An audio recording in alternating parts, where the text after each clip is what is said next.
The global financial system is one of the most complex things to understand in the world. Countries, looking to ensure their own interests and benefits, do a great deal of work to build partnerships and work with other countries that share their objectives and missions. As you can imagine, this doesn't always go so well, but in some cases there are also alliances that stand the test of time, looking out for the good of everyone involved. Over the past few decades, the G7 has emerged as one of those alliances.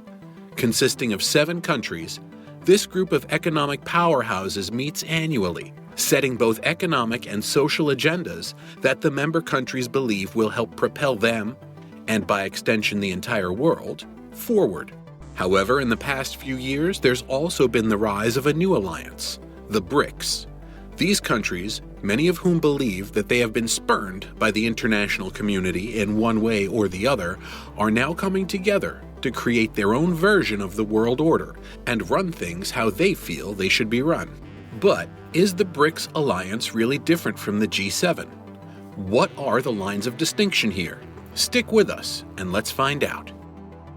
Before we look into the differences between G7 and the BRICS alliance, let's take some time to really understand what they are.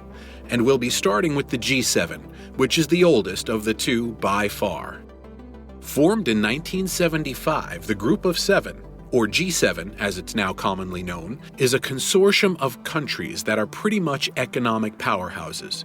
It comprises of the world's largest developed economies: France, Germany, Italy, Japan, the United States, the United Kingdom, and Canada, while the European Union also acts as a non-elected member.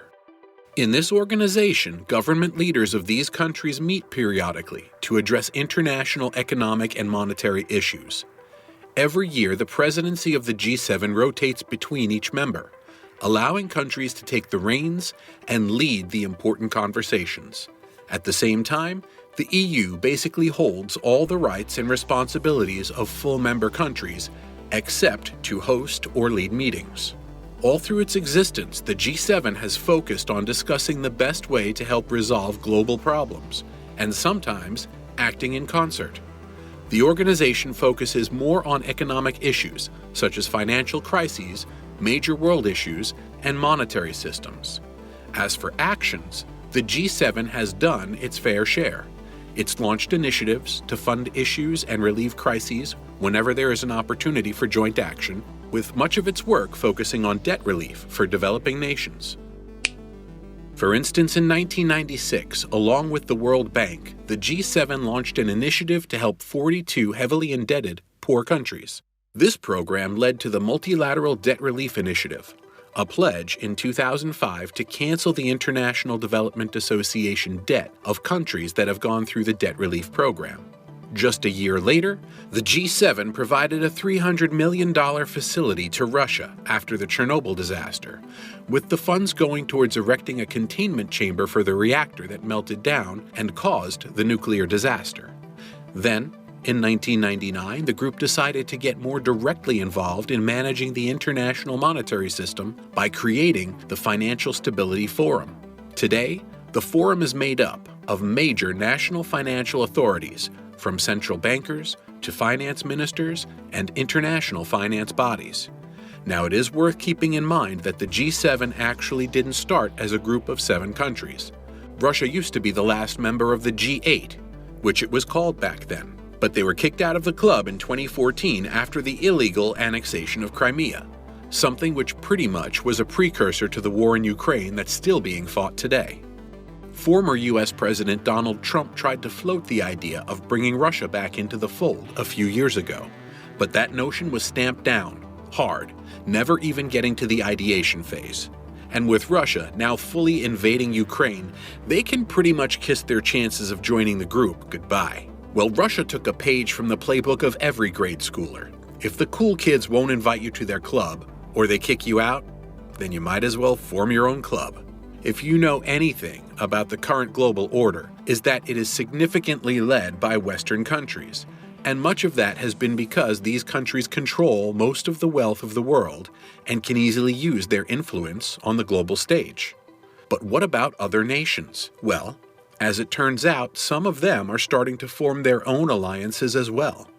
The BRICS alliance is pretty much the strongest contender to the Western-led global order we've seen in a while, and at the moment, it's really starting to take shape. But how did it form? Well, just like the G7 started as the G8, the term BRICS actually didn't just take shape. Back in 2001, Jim O'Neill, an economist at Goldman Sachs, identified that Brazil, Russia, India, and China were the fastest growing economies in the world. At that time, O'Neill believed that these countries, fueled by their low labor costs, favorable demographics, and abundant natural resources at a time of global commodities boom, could easily dominate the global economy by 2050. Now, when O'Neill wrote that report, he never postulated that the BRICS, or the BRIC as he said at the time, would team up. But after a while, it started looking more like this could happen. Interestingly, the real push to jump on the creation of a BRICS forum began in 2006. Russia held the first BRICS ministerial meeting, proposed by Vladimir Putin on the margins of a United Nations General Assembly session. Foreign ministers of Russia, China, and Brazil, as well as the defense minister of India, took part in the meeting, with each of them being enthusiastic about expanding this new multilateral cooperation. By July 2008, the BRICS took another step, with presidents of the countries meeting together during what was a meeting of the G8 at the time. The first BRICS summit was held in 2009, with the presidents releasing a joint statement to promote dialogue and cooperation among the countries in an open, transparent, and proactive manner. The joint statement added that the cooperation among the countries in the bloc would serve the common interests of the developing countries as well as the emerging market economies. In addition to the economic benefits, the statement said that cooperation and dialogue among the BRIC countries would also help build a world having harmony, peace, and shared prosperity. The concerned document provided a detailed outline of how the global financial and economic crisis can be dealt with. By 2010, South Africa had joined the four countries as another emerging economy, and just like that, the BRICS were born. As of 2013, the BRICS countries had accounted for about 27% of the global GDP and purchasing power. Their population amounted to almost 3 billion people, making up about 42% of the entire global population. And at the same time, the countries here covered about 26% of the entire land area on the planet. It was only just a matter of time before these countries really started to ramp up. From 2009 to 2014, these countries agreed on both financial and economic issues, including reforms to the World Bank and the International Monetary Fund. They agreed to undertake several measures of mobilizing sufficient resources so that the IMF can strengthen its potential to combat all kinds of crises. And they also created the BRICS Interbank Cooperation Mechanism that provides extending credit facility in local currency, and the BRICS Exchanges Alliance. Over the past few years, however, the BRICS countries have also been looking to expand their influence by creating a joint currency system. Now, this is still in its infancy, but considering how the countries have talked about it and what could be at stake, it could actually come to pass. Essentially, a BRICS currency system would serve as a common currency that allows the countries in the alliance to trade and conduct transactions. They would move away from the dollar as a result. The theory is that such a move could weaken the dollar, or at the very least, reduce its homogeneity to a considerable degree. Experts are still working this out, but it could definitely be a possibility. So now we're all caught up. We understand what the BRICS are as well as what the G7 is. Now, what really lies between them? Well, the first and most significant difference between these two organizations is what they represent. The G7 consists of the world's largest economies coming together to essentially discuss and take action on issues affecting their countries and the global economy at large. Kind of like the really rich kids coming together to work out how to stay rich, while also helping others around them by elevating them and helping in times of need.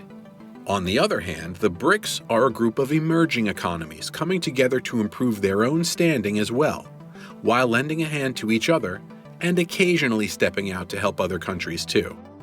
Of course, you might be wondering why anyone would categorize China as a growing economy.